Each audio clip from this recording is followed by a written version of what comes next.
মেঘভাঙ্গা বৃষ্টির ফলে সৃষ্ট ভয়াবহ বন্যায় বিপর্যস্ত ভারতের উত্তরাখণ্ড। ক্রমশ বাড়ছে হতাহতের সংখ্যা। এছাড়া নিখোঁজ রয়েছে প্রায় অর্ধশতাধিক। মহারাষ্ট্র থেকে গঙ্গোত্রীয় পথে রওনা হওয়া 16 জনের সঙ্গে 40 ঘণ্টা পর এখনও যোগাযোগ করা যায়নি বলে জানিয়েছে স্থানীয় প্রশাসন।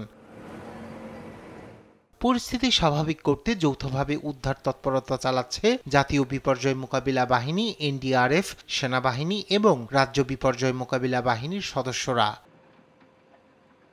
বুধবার রাত পর্যন্ত 190 জন পর্যটককে উদ্ধার করা হয়েছে বলেও জানায় বিপর্যয় মোকাবিলা বাহিনীর প্রধান। আটকে পড়াদের হেলিকপ্টারে করে সরিয়ে আনার কাজ করছেন তারা। আর বৃহস্পতিবার সকাল থেকে 44 জনকে উদ্ধার করে নিরাপদ স্থানে পৌঁছে দিয়েছে ভারত তিব্বত সীমান্ত পুলিশ।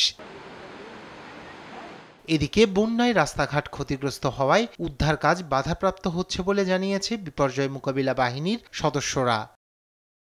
অত্যাধুনিক সরঞ্জাম সঙ্গে নিয়ে বৃহস্পতিবার যদি উদ্ধারকারী দল হর্ষিল এলাকায় পৌঁছে যেতে পারেন তাহলে উদ্ধার কাজে আরও গতি আসবে, কিন্তু রাস্তার পরিস্থিতি অত্যন্ত নাজুক।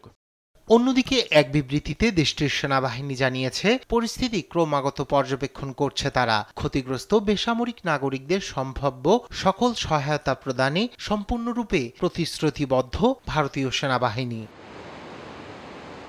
রায়হান কবির শুভ্র, নিউজ ডেস্ক, দেশ টিভি।